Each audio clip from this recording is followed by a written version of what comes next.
Matondo mingi bandeko balandi balobi ete bopemi ya sango na mise ezate po alembi kasi po manyola kimi ali banki na sa matiti soko ningisa pumbwe balobi ete mingi talaka mwana mama TV mojalisi kumutula na yei na mwana mama TV ntembesi esili olingi oka masano ya bonkoko oyoka lisolo ya mboka oyeba bongo ndenge nini kisasa zali kotambola tolobi ete elandaka kaka mwana mama TV mojalisi kumutula na ye lobi na bino mwana mama TV nde makambo nyoso la ngongi na ye. Mbote pe bolandi ya mwana mama télévision totombeli bino bolandi bolamu communauté congolaise à Paris à Londres bipa et binso bozali merci pour na soutien na bino leo na kati ya mwana mama télévision tokolobela maetali culture et art bongo tokokende mingi na maetali se tobi culture tokotala mingi musique bon na kati ya maetali musique tokolobela 5 ans après liwa ya Papa Wemba biso banso toyebi Papa Wemba awaki bongo le 24 avril bongo lelo ekokisi 5 ans uto ndeko biso Gilles atika biso kasi tokozala motema moko tokosepelisa bino tozali motema moko na Abbé Yves Koko Bolinda nganga nzambi wa yambo ya paroisse Saint-Joseph mwana Saint-Joseph ya yambo akoma sango pe azali bongo mwana ya matonge wana nde toyambi tokobeta histoire vraie ya village Molokai tope ndenge nini Papa Wemba bandaki carrière na ya musique na kati ya Engomba Kinshasa. Abbé Yves Koko Bolinda boyi bolam na mwana mama télévision topesi yo mbote mingi na yo ndeko volant na moni ozana na elongi ya mawa oko 5 ans okanisa etouché yo okanisi kulutu na yo moninga na yo ndeko na yo ya commune moko ya quartier moko Papa Wemba. Oui Mawezali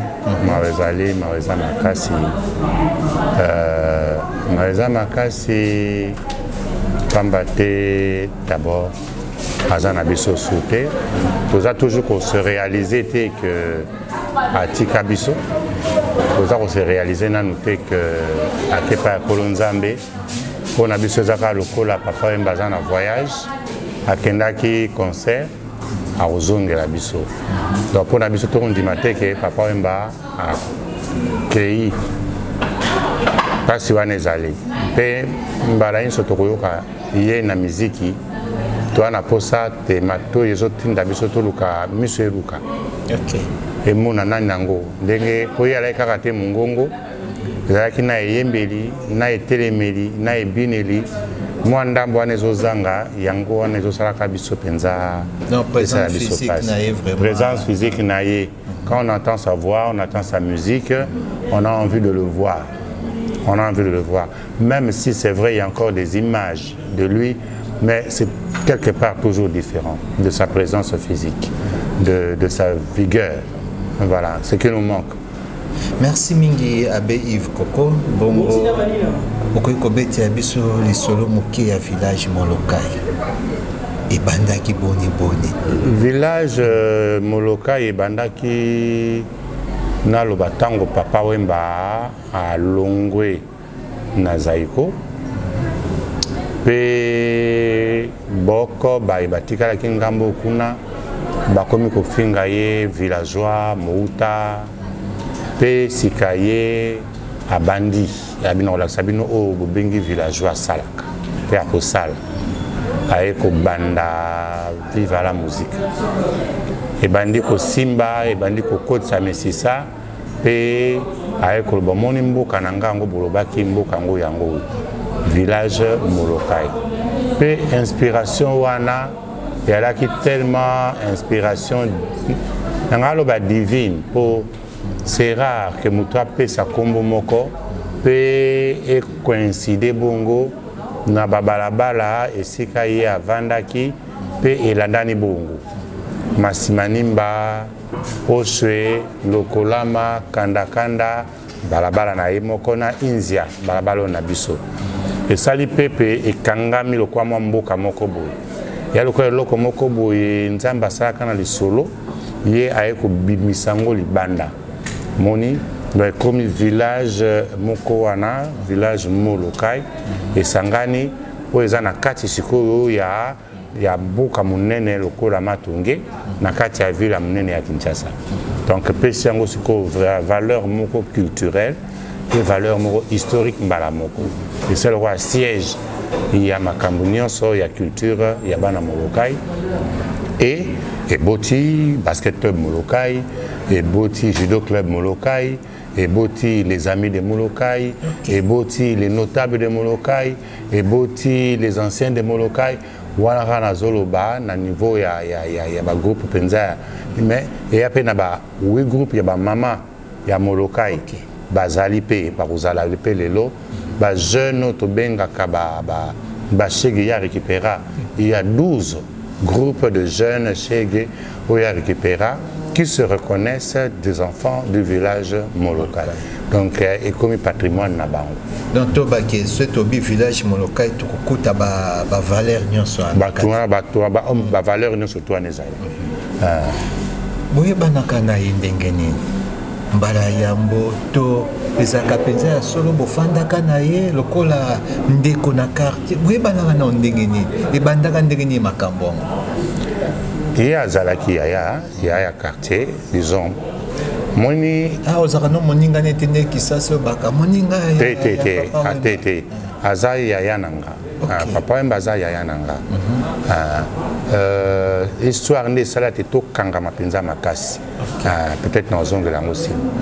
Tant que nous avons Kola et à la qui rankin, Bamur et Zalakate. Bamur et Zalakate. Donc, ce que je pas na biso, aux hommes na bango pe pas na bango. Ok. Et à la kindenge wana. Ba nzela ba ko kabolango mwa mukesima, po to no benga nzela muke, na nzela munene.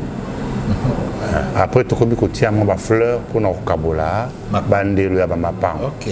Mais ce qui au côté pas na bino bimé pas na ba. Au côté pas na biso bimé pas na ba. Ok. Ya kindenge wana, ze pas na biso zolia. Bon, bah là, il y a loso, talipe kuna loso ezali, kili bale kina benge bole kuna na kandakanda bole na India, tokola kindengwa. Et puis tant que nous avons kola, bah yaya bah voisin, azana valeur ndenge moko ke yaya na yo penza biologique. Boke sénésalité. Soka tindi yo ko tinda na ye, ya na poa moko ke ko tinda ya biologique na yo. So pas bino zunga na ndaku ordre wana ezana valeur ndenge moko na ordre ya yaya oyo bozana etata moko mama moko mama na yo ko benga mama azana o pese respect ndenge moko na mama omoni pe alors c'est comme ça que bango ba yaya ba ne osimba biso na kelasi comme ma biso na kelasi poto kendo kotanga na Saint-Jabert commence omoni donc Pembeni a petit séminaire. Pembeni a petit séminaire. Pembeni a petit séminaire. Donc en fait, le monde n'a pas zalaki wana. Zalaki wana. Pays akumemayo, akulakisa onzela, azali kote yayo, akutangisa yo. Voilà, naloba wana zalaki première partie. Donc encadrement naloba naturel. Nandenge tozo kolela yaya ya balabala, aku encadrer yo, akulakisa yo onzela. Moni. Et après deuxième encadrement, ils allaient dans le Nzambe. Pour tout ça, ils allaient dans le Nzambe, Moko Saint-Joseph. Azaki vraiment engagé. Oui, Papa Wemba Azaki très engagé. Papa Wemba avait même eu la tentation d'aller au séminaire aussi. À l'époque, ma père Jacques Vanoff. Oui. C'est un homme très religieux. Il chantait dans la même chorale que Bisso. Chorale à 7 heures. On a défunt André Bimi. Félix Manoua, on est pour la guitare, on a Nzambe na biso wana. Il y a Saint-Joseph. Il y a Saint-Joseph. Saint-Joseph, il y a une histoire. Il y a une histoire. Et puis il était alors après acolyte. Moni azaki acolyte. Kutu wana, il se remoura au Sekezalara wana. Pour même à Tanga Bandaki ko la musique, il est resté l'enfant de père Jacques Vanoff, il a curé Nabiso. C'est vraiment un curé qui les encadrait, qui nous encadrait. Bongo tango papa wemba utaka. Wana za mokuse nzoto miki. Oui. Alors wana na sauté dans le étape wana pona sekisabino. Tango papa wemba utaka poto umelaka azongi alataka mesika ya ceinture alataka cordelette. Cordelette ezali basinga oyo tobandaki kolata comme bakolite na messe. Alors sikoyo ntango messe aleki na télévision concert wana samedi, dimanche tolati basutane na bacordelette na biso. Eh bien, esali que la semaine qui suivait, il n'y avait plus de cordelettes na kati. Il y a sacristie à Saint-Joseph. Père Jacques Akeiti Nanda Nakandakanda a dit Jules, le retour à Makamosali, la cordette sur l'église et Sili. C'était pas Jules qui avait volé, même Bissouno sur la colite, tout le monde que non. Donc, c'est quoi, la taming, la cordelette, mais si il y a la ceinture, voilà un peu pour montrer qu'il est réellement resté un engagé dans la paroisse Saint-Joseph et spiritualité on a des salis bases. Ça c'est une dimension qui va être même dans le geste célèbre etikala ya papa Wembabou. Yamaboko wana c'était na Saint-Joseph. C'était na Saint-Joseph à une délégation moko il y a des journalistes Bipa Ebele puis à même qui va à Saint-Joseph pour Alakissa Bango vie spirituelle na base aussi la spiritualité na puis à même bon à Saint-Joseph na Jibé tanga commune na Jibé atie maboko boye pour na kolakisa tenazaki akolite puis photo na tamba kangi a immortaliser ango na vie na ye alors c'est ce qui m'a permis de voler plus haut. C'est cette spiritualité. Catholique, et il n'avait pas honte de le dire parce qu'il dit je me suis réalisé Papa Wemba dans l'église catholique, je reste dans l'église catholique. Donc voilà ma valeur spirituelle, soulignera mingi ma valeur culturelle. Mais musicien Or, Bango, je ne peux pas citer d'autres personnes qui me sauter, mais je connais de ces musiciens-là qui sont des vrais chrétiens catholiques et qui sont assidus aux messes et à la prière. Nabanzi ba vrai on a na simanzanga après-midi à lelo na mona mama télévision ba komona bango tozali boye na restaurant na biso na kati ya paroisse Notre-Dame de Fatima et pas il va être retourné émission kitoko il y a 5 ans il y a Papa Wemba mais c'est avec koko tout est maintenant na likambo etale spiritualité lobi wana likambo tile otoyi bakate parce que corps il y a Papa Wemba les quoi parenthèse corps à Papa Wemba les ailes qui n'a parlé du peuple et ça là qui n'est ni na tolanda ba programme na kati ya programme penzo basaki qui a matanga na e corps ezaka teke ba mema na cathédrale et fourni bosaka na pour Corée to est-ce que ça spiritualité na ye wana la kisike bomo ina ya par makam na ye musique wana ki abi te suka na bomo inanga yango nde ndako nzambe sika na zwa ki ba sacrament nini le kawana ba démarche ni bosala kana beko non moni soko ovandi na moto ayebisio makambo boyambi na ye surtout na côté boyambi il faut voir surtout ce qu'on a sur la binoté. La vraie fidélité d'amour se montre à partir de la mort de l'autre. Moni, quand il n'est plus présent physiquement, c'est là qu'on voit qu'il est réellement aimé. Et Papa Wemba a beaucoup la communion, Moni, pays du peuple sika officiel, aspect officiel naïe, aspect international naïe, l'honneur du pays. Mais ce qu'on a n'est pas un Zambé oyo yé à l'ulaka akutanai. Comme on y peut à l'obaka yango à salakutunze moko yelonga yezo zo kota nanda kwa nzambi mukona pina okufa na yebi kina okota nanda kwa nzambi.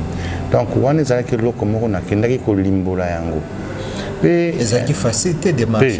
Ezaki facilité parce que le gouvernement a ça qui programme naïe peut au moins biso batamoki total ramingo corbillard ba fleur tokotia pi ba ton biso boye mais on oublie que quand on meurt on redevient poussière d'où on était. On va ta ba konzi belé ya minene na mboka poto. Okomona zaki mo konzi munene pour ça cérémonie officielle bengi batalibanda bosende bolingi mais okoka toujours messe et enterrement nanda kwa nzambe sika zoka batissime. Il sera enterré après la messe dans sa paroisse de baptême, Saint-Joseph, voilà, avec un petit groupe. Calmement, landa, bakonzi banene, omona kutala kuna, omona keno boyambi, nyonso bosali malame boyambi na ye lokonde tikalaka na biso. Et ça, tout comme qu'on perd dans mon ming, tout comme qu'on va tralala, tralala, on fait trop de dépenses pour montrer qu'on l'a bien enterré, mais l'essentiel, c'est la prière pour qu'il aille vers le Seigneur. Démarche on attend au salaki, correcti na cathédrale, motema no salaki pi. Motema nanga et salaki pi. Non seulement ça, il y a très peu, pour ne pas dire, je n'ai pas encore noté des artistes, à part peut-être le vieux Calais, qui était le neveu du cardinal Maloula, mais depuis là, Bévec et Bélé, base à la messe et artistes, le coup la papa Wemba, la cathédrale Notre-Dame du Congo, c'est ça unique. C'est ça unique. Donc, il y avait une présence à Senko presque. Oui, et ça a été présidé par le président de la conférence épiscopale nationale du Congo. N'oubliez pas que quand le Saint-Père cherchait un musicien africain pour accompagner le synode africain, Papa Wemba était le représentant des Africains, non pas à cause de sa qualité de musique, mais à cause de sa foi. Et je me rappelle, j'étais recteur à la cathédrale, on m'a appelé du Vatican pour témoigner de sa foi. Ngana Ibisi, l'évêque qui m'appelait de Saint-Siège, il n'y a pas longtemps, il vient de fêter ses 60 ans à la cathédrale Notre-Dame du Congo. 60 ans à la cathédrale Notre-Dame du Congo. Et il venait aux répétitions de la chorale qui préparait la messe. Et les 60 ans de Papa Wemba à la cathédrale Notre-Dame du Congo a été célébré le jour de l'émission des vœux perpétuels. Des vœux perpétuels de sœurs thérésiennes. Et les 60 ans de Papa Wemba ont été présidés par son éminence Laurent Cardinal Moussengo, il est encore vivant. Mais c'est des grâces incommensurables. C'est la monstration de sa foi. Mais c'est Beto Zonga, dans le cadre de l'histoire du village Molokai, Motuna Nenge Kende Boy, na yo na Papa Wemba. Papa Wemba, comment il s'intéressait na yo pour comment il a bien au Penzale Kinanga, a commis sango nde bondeko wana bobandi kokolisa, to na bomwana pe bondeko wana ezalaki. Pe boni yambaki bonganga na yo ye matonge quartier to ye bimba mwana moko bima koma sango bozaki ndengeni entre musiciens na nganga nzambe. Il y a deux étapes.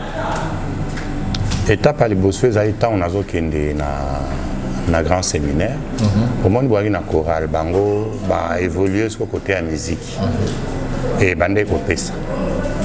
Ngai alors que nazo kende séminaire. Dans liboso évidemment bavemi na matre banda osekanga banda ko kolobela msusu na yebi ko draguer ba jeune fille yango na kimi parce que banda mona ke ko kende kinganga nzambe et ko kima société c'est une fuite. Donc il y a des choses de société que tu ne pourras pas faire yango na okimi okena séminaire. Mais la grande expérience peut-être batumi ba baraté oyo kangisa nga historiquement Papa Wemba et alaka Baoutaka, j'étais encore en philosophie en plus. Baoutaka, concert mon Naba Congo. Tant baza pour Zonga, je crois radiateur, disons, moutou que chauffé. Bon, il y a bon bakiti pour que batalande ne chauffaki, vapeur ou ne joue Papa Wemba. Papa Wemba azikaki. Tant aziki, bakeni na hôpital yangalema. Ba ekopé sanga information. Na ju Bible tobe ya vert. Et mon na kuto sauté. Après ça de sango na séminaire. Na sengi permission na abbé qui bouille la qui était le recteur a kende kuna pour que akoka na sambela pour na Papa Wemba. Na komi na clinique ngalema tango na komi kuna eh ben kamwe ayambinga na boyambi bonene. Pe na tikeli Bible wana na bina le kwa ngana ko tala oboyi tonga na zonga ozobika Bible top quelle est la Bible top, traduction écuménique biblique, il y a vert. Eh bien, donc tikelobi si manangai Yokobika, les biki nezali, et à peine à 4. Puis à Bomba yango. Eh bien, c'est depuis là que papa m'a compris que valeur et moussa nanga, valeur et mission nanga, que il y a des moments dans la vie où moussa nanga est aussi important qu'il y a des moments dans la vie où moussa n'a pas important. Il y a moussa nezali qui koyemba pour na kosepelisa bato. Nga moussa nanga ezali ya kokende kolendisa bato na tango ya pasi pe ya koaccompagner bato na tango ya esene wana ezaki musala ya musananga pe na mbeto à l'hôpital nde ayebaki valeur.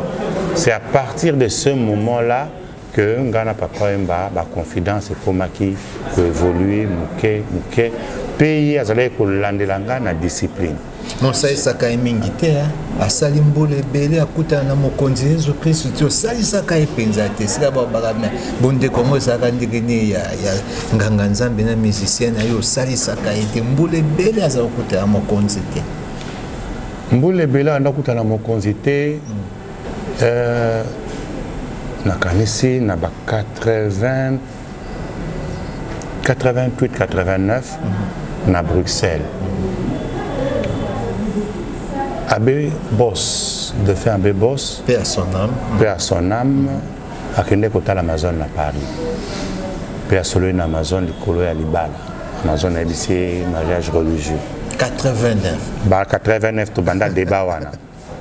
Alors Abbé Boss, à Moni Wimba à Paris, à ABC mais na Amazon a zolo bandi ba les centres séquents.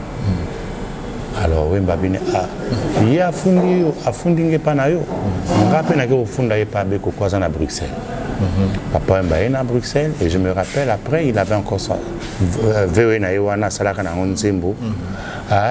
Eh bien tokeni tina Paris ndako pe yena nzela asikwa zolo bananga ba raison na ye ko ça pour le baki nzambe biso tozomona ete nzambe amona biso wana catéchèse na biso ya bomwana nzambe azali likolo azali bisika biso et wemba azali kolobangala zwaka nzambe tellement au sérieux que nalingaka te nasala engagement wana sans que nazala sûr na kosa nzambe te. Ce qui est une phrase grave pour quelqu'un qui est sur cette terre. Je ne veux pas prendre un engagement qu'une fois l'ayant pris, je ne sois pas capable de respecter mes engagements devant Dieu. Ok. Moni rigueur religieuse bazakina. Nakoy kokosa nzambe te. Ba master na kokosanga. Mais nzambe bakosaka ete. Et donc, il a eu une très longue préparation. Très longue préparation, de sorte qu'il y a eu des sollicitations. Bon, non, nous on veut organiser ton mariage, on est des sponsors. Papa m'a répondre les bango. Libakamba libala na miso nzambe za likamba sponsoring te. Ya likambo ya kundima na miso nzambe likambo yo zondima. Osale la yango ondimi na miso nzambe. Voilà l'engagement. Donc en fait l'engagement de papa c'était pas Amazon qu'on voyait, c'était envers Dieu. Envers Dieu. Et dans le bango, c'est comme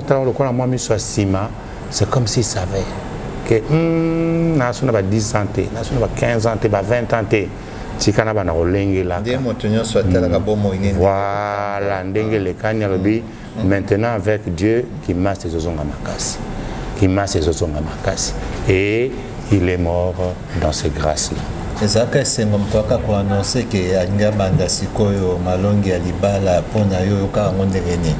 Non seulement non ka ngo sengo, mais landimaki na lingaki pe balanda toute la rigueur ya préparation à mariage religieux na biso. Asala kindenge sa. Ah oui, akiko sala malongi et pas ya papa na Saint-Joseph ba coupe balenge la malongi papa leba. Baza vivant il est là bango pe bato ndimaki bazala ba parrain. Donc oui, voilà. Papa Mba, beaucoup de ministres d'Afrique, beaucoup de mécènes balingaki bazala ba parrain à Papa Wemba. L'homme qui dirait prêt à donner beaucoup d'argent. Papa Wemba a dit non. Il y a les cambo à Boyambi. Il y a les cambo il y a les sanotés. Andim Abiba Teinga bien. Va continuer côté Akbisu. C'est très important. Il venait aux répétitions. Même il y a chorale à Saint-Joseph. De sorte que je me rappelle, une fois, il chantre, au lieu de répéter, c'est comme ça que même l'intention de messe, il y a messe, il y a mariage. C'est lui-même qui chantait. Mokonzi, Yozali Motema Ndimalo Sambola Biso. Et bien ça, ce sont des choses, Ayembango Nabomwana et Tikala.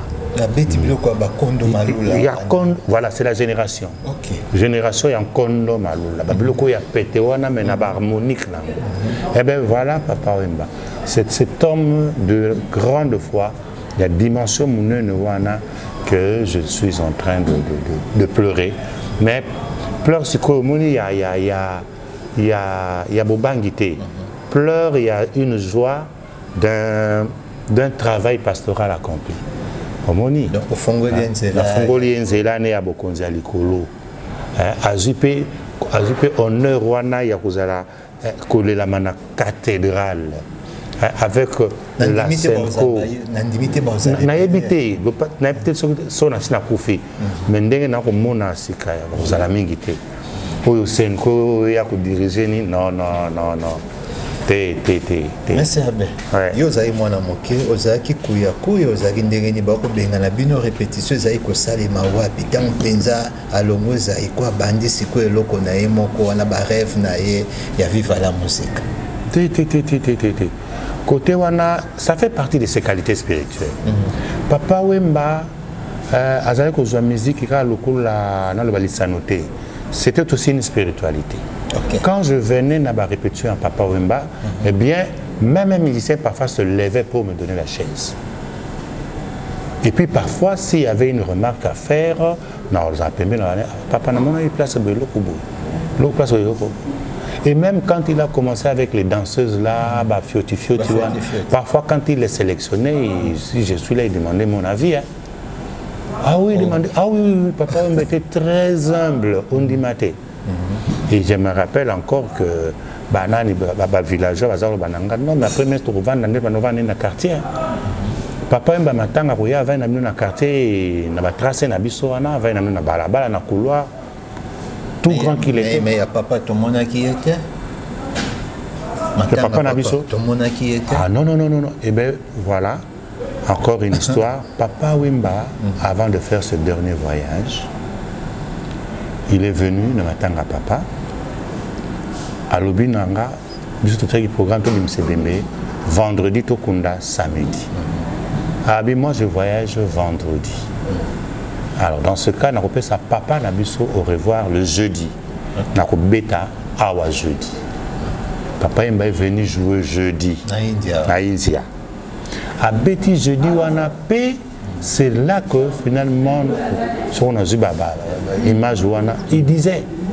Tala parmi les derniers papa baby histoire ya matonge histoire ya moloka yo to sala papa koko dans un centenaire na ya bimisi ke moto ayebi histoire wana papa koko ba bazoya ba kuya oyo bayebi penza ba valeur na bisote tala ba papa azoloba habitant to kendaka ba koyeba te Wemba zalaka nani na mukolo nani leki nani tala ba to ba histoire oyo donc papa et en plus et je dois te le dire mes sœurs sont là soit il y a cercueil il y a papa Nabiso c'était Papa Wemba. Ça, c'est un problème, mais moi, des fois, non, quand on a Papa Wemba, ça n'a rien à voir. Non. Papa Wemba, ça n'a rien à voir avec mon père. Papa Wemba, deuil nyonso, ce que Papa Wemba y Papa Wemba toujours contribuer autant. Wemba, quand on a matin, il y a Bimisi, à Pessi, atindi pe bangwabi mon pépé atinda boy pa ngape mon pépé wanati pesa pe mpaso ki mabonzi moi pe ba papa emba to apesi ya hier bi pe pesa yo non ngape na pesi mon école na biso yango wana asa cercueil donc ba yaya ba pona ki cercueil moko zala ki cher mais aki kitoko ti ya lo moni bino bo tala ba privati ngana otala kitoko yeloko l'œil d'un artiste boza oyo il y a un cercueil à papa qui wemba bi boza oyo alors tango ya lobi na Saint-Joseph na tout mine des arbres voilà papa wemba wana tant que papa wemba lobi wana ba ya Cécile ba ya fo bandinier alors quoi wemba lobi to tik respect wana to kola ndenge wana donc koluto soka sa lobi esili biso loto e bakatele koluto alobi esili vous n'avez plus rien à dire. C'est le choix de Wemba, c'est le choix de Wemba. Nini sepelaka nango ata soki nyonso ezeme kotala vie na ye musicale c'est votre bake papa Wemba histoire na ye akokisaki yango ndenge obi alulaki mpenza azwaki yango mpe ya mosala na ye tobake discussion eza te.